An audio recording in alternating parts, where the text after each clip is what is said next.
Hello प्यारे दोस्तों, कैसे हैं आप। स्वागत है आपका एक और नई वीडियो में। तो आज के इस वीडियो में हम माध्य निकालना सीखेंगे। तो माध्य को हम समांतर माध्य भी कहते हैं। तो ऐसा सवाल बोर्ड एग्ज़ाम में हर बार पूछा जाता है, इसलिए यह सवाल बहुत ही महत्वपूर्ण है ना। तो इस तरह का क्वेश्चन यानी ऐसा सवाल बोर्ड एग्ज़ाम में आना ही आना है ना। तो इसको अच्छे से तैयार करना है आपको, यानी गद्दारी नहीं करना है। तो आप ये समझिए, ये सवाल तो आना ही आना है ना, पक्के में। तो चलिए इसको हम हल करते हैं ना। तो हल करने से पहले हम इसको यानी इसके सूत्र को देख लेते हैं। जो माध्य का सूत्र होता है उसको हम देख लेते हैं ना। तो माध्य बराबर होता है सिग्मा एफ आई, है ना। सिग्मा एफ आई इंटू में एक्स आई और बटे में सिग्मा एफ आई, है ना। सिग्मा का मतलब होता है जोड़ कहें या योग कहें, है ना, जोड़ या योग। और माध्य को हम समांतर माध्य भी कहते हैं। इसको इंग्लिश में कहते हैं मीन माध्य को, और जो समांतर माध्य होता है उसको कहते हैं अर्थमेटिक मीन, है ना। और बारंबारता को हम एफ आई से दर्शाते हैं, यानी इसको इंग्लिश में कहते हैं फ्रीक्वेंसी, है ना। और जो एक्स आई होता है इसको हम मध्यमान कहते हैं। इसको जब हम सवाल हल करेंगे तभी समझेंगे, है ना। तो सवाल में कहा गया है निम्न सारणी से माध्य ज्ञात कीजिए, है ना। निम्न सारणी से माध्य ज्ञात कीजिए या समांतर माध्य ज्ञात कीजिए। तो यहाँ पर कुछ भी आ सकता है ना, समांतर माध्य भी आ सकता है, माध्य भी आ सकता है। तो यहाँ पर देखिए आपको इस तरह से एक सारणी दे दी जाएगी, है ना, सारणी दे दी जाएगी जिसमें लिखा रहेगा वर्ग अंतराल, है ना। और इसमें दो दो संख्याएँ आपको लिखी रहेंगी, यानी इस सारणी में दो दो संख्याएँ लिखी रहेंगी, है ना। 0 से 10, 10 से 20, 20 से 30, 30 से 40, है ना, इस तरह से लिखी रहेंगी। फिर नीचे रहेगी बारंबारता, है ना। तो बारंबारता में संख्याएं दी रहेंगी इस तरह से, है ना। तो इसको हल कैसे करेंगे, है ना।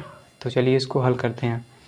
तो हल करने के लिए हम क्या करेंगे, हल करने के लिए आपको क्या करना है कि इस तरह से आपको एक सारणी बना लेनी है जिस तरह से इसमें बनी हुई है ना।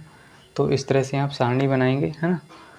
और इसमें 4 खाने बनाएंगे, 1 2 3 4, है ना। फिर क्या करेंगे, लास्ट में आपको एक लाइन छोड़ देनी है ना, यानी नीचे भी एक खाना छोड़ देना इस तरह से, है ना। तो आप नीचे छोड़ देंगे, है ना। फिर क्या करेंगे, पहले खाने में आपको क्या करना है, वर्ग अंतराल लिखना है, वर्ग अंतराल, है ना।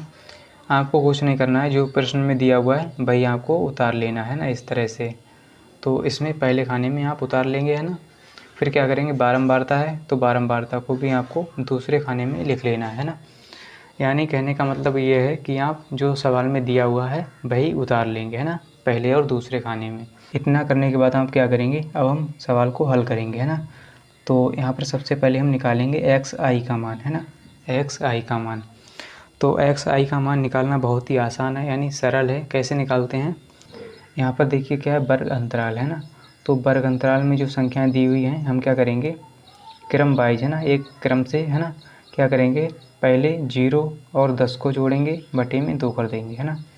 तो 0 + 10 करेंगे और बटे में 2 कर देंगे, है ना। कितना आएगा, 10/2, है ना। और 2 एकम 2, 2 पंजे 10, यानी 5 आ गया हमारा। कितना आ गया, 5, है ना। अब क्या करेंगे, अगली वाली लाइन में इसी तरह से करेंगे, है ना। तो कहने का मतलब ये है कि आप क्या करेंगे, दोनों संख्याओं को जोड़ेंगे और बटे में 2 कर देंगे, दोनों संख्याओं को जोड़ेंगे बटे में 2 कर देंगे। तो इस तरह से आपको लिख लेना है ना एक्स आई का मान। तो इसमें हम क्या करेंगे, 10 + 20 करेंगे, 10 + 20 कितना होगा, 30, है ना। और 30 के बटे में हम 2 कर देंगे, है ना। यानी कहने का मतलब ये है कि इन दो संख्याओं के बटे में 2 कर देंगे। फिर 30 आ गया, 30 के बटे में 2 है तो 2 एकम 2, 2 एकम 2 यानी 15 आ जाएगा, है ना। तो यहाँ पर हम 15 लिख लेंगे। फिर क्या करेंगे, इस प्रकार अगले करना है ना। तो 20 और 30 को जोड़ेंगे, 50 हो जाएगा, 50 के बटे में 2 करेंगे तो कितना आ जाएगा, 25, है ना, 25 आ गया। अब क्या करेंगे, 30 और 40 को जोड़ेंगे, बटे में 2 कर देंगे। तो 30 और 40 कितना होता है, 70, है ना, और बटे में 2, तो 70/2 हो जाएगा, है ना। तो कितना आ जाएगा, 35, 35, है ना। तो 35 आ गया, है ना। इसी प्रकार 40 और 50 को जोड़ेंगे और बटे में 2 कर देंगे। तो 40 और 50 को जोड़ो और बटे में 2, तो कितना आ जाएगा, 90/2 यानी 45। तो यहाँ पर आ गया 45, है ना। तो इस तरह से आपको निकाल लेना है ना। तो अब क्या करेंगे हम, अब निकालेंगे हम एफ आई इंटू में एक्स आई का मान, है ना। क्योंकि सूत्र में दिया हुआ है हमें, है ना। सूत्र में क्या दिया हुआ है देखिए, यहाँ पर sigma F I into x I है ना, तो sigma F I into x आई का पहले मान निकालना होगा। इसके बाद सिग्मा एफ आई का मान निकालेंगे है ना। तो हम क्या करेंगे, sigma F I into x आई का मान निकालेंगे। तो इसकी गुणा कर लेंगे एफ आई और एक्स आई की है ना। तो 7 पंजे 35 है ना, गुणा करते जाएंगे है ना, लाइन से इनकी सभी की गुणा करते जाएंगे है ना। तो एफ आई इंटू एक्स आई हमें करना है ना। अब क्या करेंगे, 6 की गुणा 15 से करेंगे तो 15 छक्का 90 है ना। अब क्या करेंगे, 25 गुणा 8 से करेंगे तो 25 अट्ठे 200 है ना। अब क्या करेंगे, 35 की गुणा हम करेंगे 4 से है ना। तो 35 की गुणा 4 से करेंगे तो आ जाएगा 140 है ना। अब क्या करेंगे, 45 की गुणा करेंगे 45 की गुणा करेंगे हम 5 से तो कितना आ जाएगा 225 है ना। आप करके देख लेना है ना।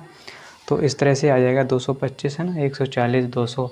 तो अब क्या करना है हमें, अब देखिए हमें निकालना है सिग्मा, क्या निकालना है, sigma F I into x i, यानी सिग्मा का मतलब होता है जोड़ है ना। तो यहाँ पर इनको हम जोड़ लेंगे, sigma F I into x i बराबर है ना। तो कितना हो जाएगा, इसको हम सभी संख्याओं को जोड़ेंगे तो ये 690 आ जाएगा। कितना, 690 है ना। कितना आएगा, 690। अब हम सिग्मा एफ आई निकालेंगे, सिग्मा एफ आई यानी सिग्मा एफ आई का मतलब इनकी संख्याओं को जोड़ दो है ना, सभी संख्याओं को जोड़ दो। तो जब हम इनको जोड़ेंगे 7 और 6 13, 13 और 8 21 है ना, 21 और 4 हो जाएगा 25, 5 30, 30 आएगा ना। तो अब क्या करेंगे, हम सूत्र लिखेंगे x बार है ना। तो हम माध्य को x बार से दर्शाते हैं ना, माध्य को हम x बार से दर्शाते हैं या प्रदर्शित करते हैं ना। तो x बार बराबर, तो माध्य का सूत्र क्या होता है, x बार बराबर है ना, x बार बराबर सिग्मा एफ आई इंटू में एक्स आई और बटे में सिग्मा एफ आई है ना। अब क्या करना है, हमें मान रख देना है, sigma F I into x आई का मान कितना है 690 है ना, 690। अब क्या करेंगे, बटे में सिग्मा एफ आई का मान क्या है 30, तो हम 30 लिख लेंगे। अब देखिए 0 से 0 कैंसिल है ना, और इसको काटेंगे 3 एकम 3 और 3 दूनी 6 और 3 तियाँ 9 है ना। तो इस तरह से हम इसको काट लेंगे है ना। तो कितना आ जाएगा, x बार बराबर आएगा हमारा, कितना आएगा 23। तो ये इसका क्या है आंसर है ना, ये इसका क्या है आंसर। तो उम्मीद करता हूँ कि आपको ज़रूर समझ में आया होगा। अगर वीडियो अच्छा लगा है तो वीडियो को लाइक कर दीजिए एंड चैनल को सब्सक्राइब कर लीजिए। मिलते हैं अगली वीडियो के साथ, आज के लिए इतना ही, जय हिंद।